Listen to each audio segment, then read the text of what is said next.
అసత్యాలు. నిజంగా చిరంజీవి గారు గడ్డి పెట్టాడు కాబట్టి సరిపోయింది.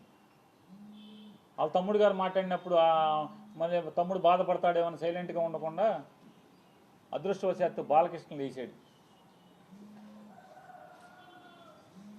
బాలకృష్ణ లేచి అంటే బాలకృష్ణకి బాధ ఏంటంటే ఇప్పటికే చచ్చిపోతున్నాడు బాలకృష్ణ. పవన్ కళ్యాణ్ ఉప ముఖ్యమంత్రిగా హెలికాప్టర్లో విమానాల్లో తిరుగుతాం, వాళ్ళ బావ వంగి నమస్కారాలు పెడతాం, ముఖ్యమంత్రితో సమానంగా జామర్లు ఉన్న కారు, ముందు ఒక 3 పోలీస్ కార్లు, వెనక ఒక 10 పోలీస్ కార్లు. అసలు మామూలుగా పవన్ కళ్యాణ్ కారు దిగంగానే వాళ్ళ బావ కన్నా ఎక్కువగా ఓ 25 మంది పోలీసులు చుట్టూ సఫారీలు వేసుకుని తుపాకులు ఇచ్చుకుని ఓ 25 మంది పోలీసులు. కొత్తలాడిపోతున్నట్టున్నాడు మనోడు. మామూలుగా ఉడుకుతున్న అన్నానికి అడుగుని చెగలేపితే మామూలు పొంగు వచ్చినట్టుగా లోపల మ్యాన్షన్ హౌస్ ఫుల్లుగా. అసలు రాను ఏమైపోతుందంటే ఇట్లాంటి వాళ్ళ మూలంగా ఆర్టీసీలో కండక్టర్కి డ్రైవర్కి డ్యూటీ ఎక్కేప్పుడు బ్యాందీ సారా తాగేప్పుడు పెడతారు. ఆ గొట్టం ఏంటంటే నోట్లో గొట్టం పెడతారు, బ్రీత్ అనలైజర్. ఆ బ్రీత్ అనలైజర్లో అసెంబ్లీ గేట్ కాడ కూడా తలుపు కాడ కూడా పెట్టాల్సిన పరిస్థితి వచ్చేసింది.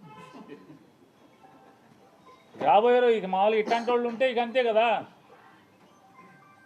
ఏమవుద్ది.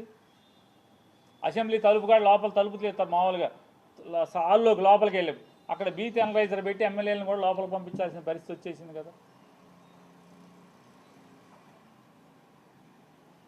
తప్ప తాగి కళ్ళు నెత్తికెక్కి మాట్లాడతాడు, సైకో అంటాడు. ఎవడు సైకో? బాలకృష్ణ అనేవాడు సైకో. ఎందుకు సైకో?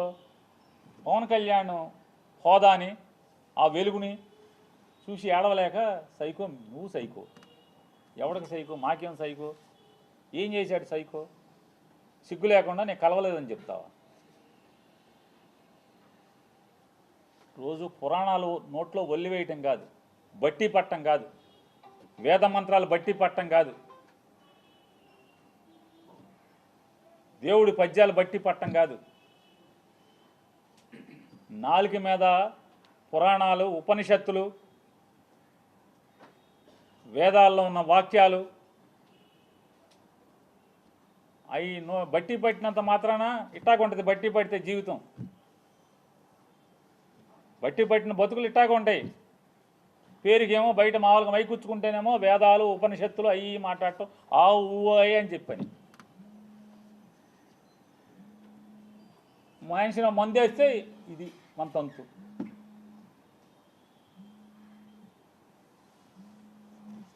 కామినేని శ్రీనివాస్ చిరంజీవిని పొగుడుతున్నాడు. ఆకాశానికి ఎగుతున్నాడు చిరంజీవిని.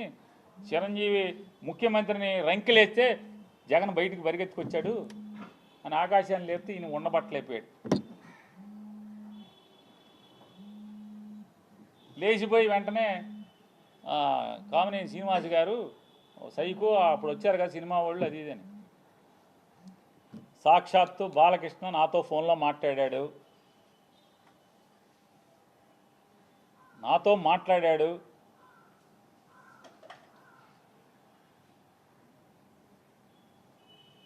మాట్లాడాడే చెప్తున్నా. నాకు జన్మనిచ్చిన నా తల్లిదండ్రుల మీద ప్రమాణం చేస్తున్నా, నువ్వు చేయి నాతో మాట్లాడలేదని చెప్పాను. మీ అమ్మా నాన్న మీద మాటకి చెప్తారు కదా.